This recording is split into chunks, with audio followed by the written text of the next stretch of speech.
Hey everybody, it's Stacy, your adventure guide. I am here today to share an adventure in my new backyard here in Western Oregon, where there are walnut trees. All right, one of my favorite adventures to share with everybody is tracing food to its origin. Obviously, my first one was chocolate, and I love the cacao tree, but let's take advantage of being where we are and exploring what we can. If I were in New York City, I'd probably be in the farmer's market at lunchtime, finding what fun things are there. But I am here in, there's a walnut tree. And from what I understand, that they start to ripen about now or October. And Jim, who's my brother outlaw, who I'm staying with, he says it's time to clear all the weeds out from under the tree, rake out what's there, blow it all out, so that when the rains come and start shaking all the walnuts out, we can easily harvest them. And you have to do it before they get moldy. I did actually go under the tree and pick some up. Let me show you. Here we go. See? Got a whole bunch. Got a whole nice bag full right here. See if I can show you. Can you see? Oh, no, it's not showing very well. Anyway, there. I got a little bag full. And apparently the squirrels have not yet discovered it's time to come and maraud this tree. And neither has apparently the blue jay. Apparently blue jays like to come and swoop and crack them on the streets or whatever. Or actually, I think Jim even said they bury them kind of like the squirrels do and then forget where they are. So, nature's way of reproducing their trees. Anyway, I wanted to show you how to pick. I mean, there's plenty of videos out where people say, shake the tree. This tree is a little too big to shake. You can climb up in it. I'm not going to climb up in it. But I did get this handy dandy ladder. And I found some nuts that are ready to pick. So I wanted to show you, there's a couple of things. These are called English walnuts, not black walnuts like I guess are also common here in America. And one of the big things you have to worry about is blight, which I think is this kind of thing. And I have to do the other thing first before I show you. But this is not blight. This one is not blight. These might be. Which is sort of the black plague. I'm not, it's not what you want in your walnut to do.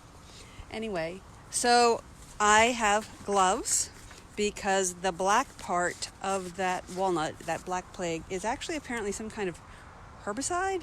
If I was watching a video, that's right.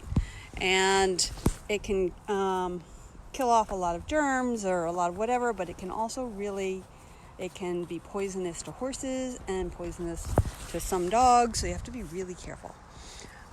See, all right, here we go. I picked some up off the ground to show you. Bring out in the light. There we go. Hopefully you can see it in the shade too. Anyway, so this right here, I'm going to flip this around. Okay, there we go. So one of the problems with after the rains, why you have to harvest them so fast is this kind of thing, is that you have to make sure it doesn't get moldy. But this walnut already has the black plague. So see, if I put my finger on it, see that? That's kind of the stuff that stains hands. So we're going to just fling that and let it get cleaned up later. This was a fresh one that had fallen on the ground, and I thought I would peel it here. It's kind of hard to do one-handed. Anyway, there. So there's some black gunk on it. Little fluffy stuff, but it doesn't look too bad. Doesn't look like it's really gotten onto the shell. So we're going to hold on to this one and put it in to be dried. Now this was one I found on the ground. Yuck. So these are definitely not ones we want. They've already turned bad. This one looks like it might be okay, but oops, here we go. Might be okay, But look at this stuff right up here. So that's what we want to avoid. All right, so that left these two. Let's see what surprises they have. It's pretty easy to peel them. This might be a warning sign, this black part. So it's not looking too hot on the inside with that white stuff. I'm not going to risk it because I don't know enough yet about walnuts. And then here's one that hasn't quite opened up, but I'm going to help it along. Hold on, you get this. Ooh, close up. I really need a cameraman with this job, huh? All right, this one looks really good, doesn't it? All right, in the bucket. All right, fling it away.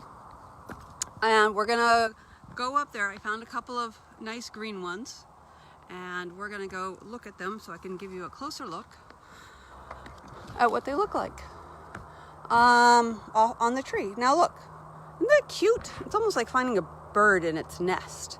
They open just right up, and then when the rains come or the winds come, these fellas just fall right out. See how that easy it was? Ping. See, look. It just wants to come right out. Now, I don't know if you knew this, but this is what they look like fresh out of their pod before we buy them in the supermarket in those great big bags. I read that the walnut industry is decreasing in Oregon, and that California, yeah, we're not gonna, oops, see that? We're not gonna go with that. Fling! And then California produces like 95% of all the walnuts for America. One thing that happens with walnut trees, I was also reading last night, I am in the same town as Oregon State University, and I actually found research that they offer for free online about commercially growing walnut trees or even harvesting them in your backyard. And they say that this is actually quite common, that the lichen and moss grow on the walnut tree. So it's not so bad. It makes a tree look, kind of mystical, but it is not bad for your tree. All right, so here's the last walnut we're gonna pick. Ta-da! Drop. Well, I'm gonna go get that off the ground. Hold on while I smile at you. Whee! Here we go, down the ladder. All right. I will pick up that walnut later, but in the meantime, here we go. What we're gonna do with these walnuts now is that we're gonna go find an area away from all the wild critters, or even tame critters, and dry them. It's gonna take a couple of weeks to let them dry properly, and then you crack them. Jim has a special nutcracker that he developed because he has so many walnuts, and of course he's crafty that way. And so we'll take them and crack them open and dry them. And last night I did another thing that, another one of my little mini adventures of going to a restaurant and trying a new dish. And it was a Chinese food restaurant, and they had a shrimp and honey walnut dish. It was actually horrible. That's the adventure, you never know. Because they deep fried the shrimp, and it just made it so bleh. But it inspired me to try and make something on my own. So because I can cook shrimp, that's not hard. And so we can make it fresh and season it. And I think with the bees that Jim has here, we'll have plenty of honey, and now we'll have plenty of walnuts. So that's the adventure for today, following the walnut to its origin. And just now that you've stayed this long on my live, I wanted to let you know that these are, part of the adventure attitude is always be curious, always want to be learning new things, because when you learn new things,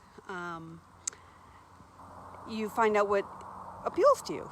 If you just, stay stuck in a rut, then you'll never really know if that next thing is something that's really cool and becomes your passion. Who knows, right? And it's also following your inner voice of what you want to check out. I love, learning new things, so I checked it out. And I also tried something new at the restaurant, and it failed. So part of the adventure attitude is finding things to fail at and to make mistakes, get messy, and be appreciative. That was the other one. Have gratitude. I mean, when you know where your food comes from, it helps you appreciate what it takes to get to your table.